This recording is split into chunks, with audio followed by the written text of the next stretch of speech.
up, nerds and nerdettes and wee little nerdlings all? It's your buddy Big John and G, the Two Gun Fix-It presents Legendary Gaming.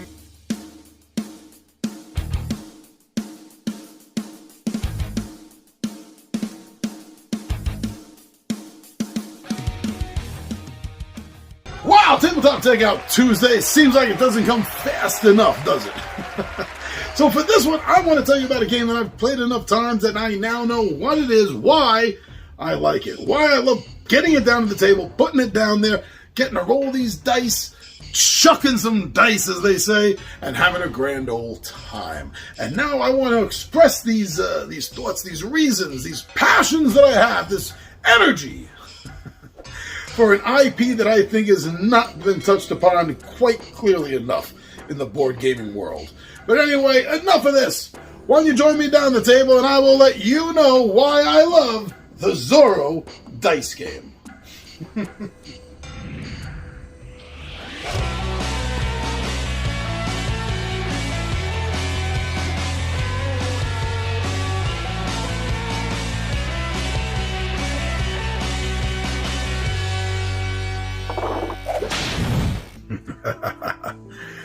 I don't know. There aren't many Zorro games out there as far as I can see, so this really took me by surprise. I'm sorry I missed this on Kickstarter, but I did get a chance to get this afterwards. So, you know, better late than never, I guess. But yeah, Zorro! Actually, this is more like Zorro's Apprentice. This is a lot like the movie with Antonio Banderas, where you are trying to prove yourself to be worthy to be the next Zorro, the fox. I like that. I really do. I wish there was more games based on Zorro. I'm also a fan of the fact that this is a dice-chucking game. I love a good dice chucker. You know, the fact that you can do this a Yahtzee-style game with a couple of multiple rolls, keeping what you want and getting rid of what you don't want. I really do. I really do enjoy that. But there's a lot more reasons, too. There's a few more that really draw me to this game and made sure that it hit the table multiple times. And as far as I'm concerned, it's still going to be hitting the table down the road.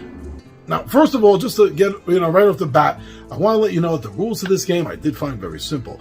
They're easy games, easy rules to learn the game, and they're very easy to teach. And on top of that, it doesn't take up a very big footprint on your table.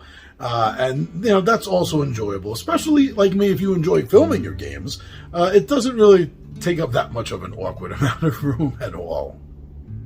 So besides having this fun Yahtzee chucking kind of style to it, there are rewards, and you will be able to get better dice. You will be able to build your dice pool. This adds this whole dice pool building aspect to it, like there's a deck building system in some games, and this definitely has a dice building system, which is not the first time I've seen this in a game, not the first time I've played it at all, but it's not seen enough, I don't think, which is why I'm making sure to point that out right now.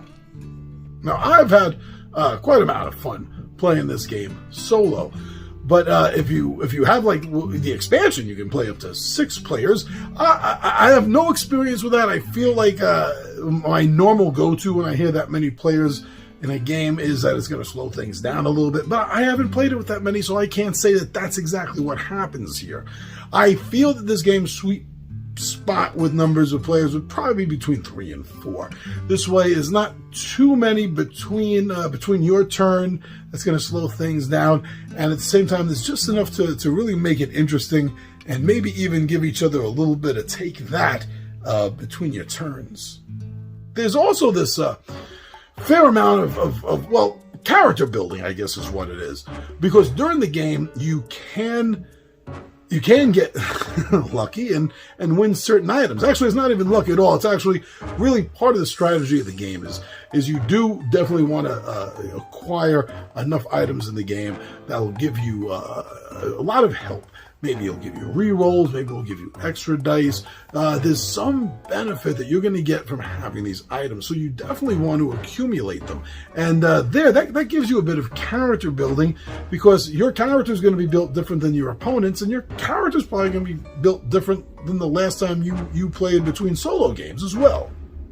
Now, the art in this I find fun. It's not... And I'm not putting it down when I say this. It's not the greatest art I've ever seen, but I do mean it from my heart when I say that the art is fun. Looking at the art while playing the game does sort of bring another level of enjoyment, I found, while playing this. And I just wanted to add that in there. I wanted to throw that out because it did mean something to me while I was playing it, while I was looking at it. Overall, this game has a lot of very strong aspects that I think would make it a very good and fun gateway-style game. And at the same time, although maybe because of the shortish time, running less than an hour generally, it may have a bit of a filler feel because of the time. It doesn't feel like a filler game while playing it, because there's a lot that you can do, some strategy and options, and you really get involved in the story if you let yourself. So overall, those are some of the points that I really love this game hitting the table, and I'm looking forward to it hitting the table again in the future. So please get yourself some more information and check out by Pull the Pin Games Zorro Dice Game.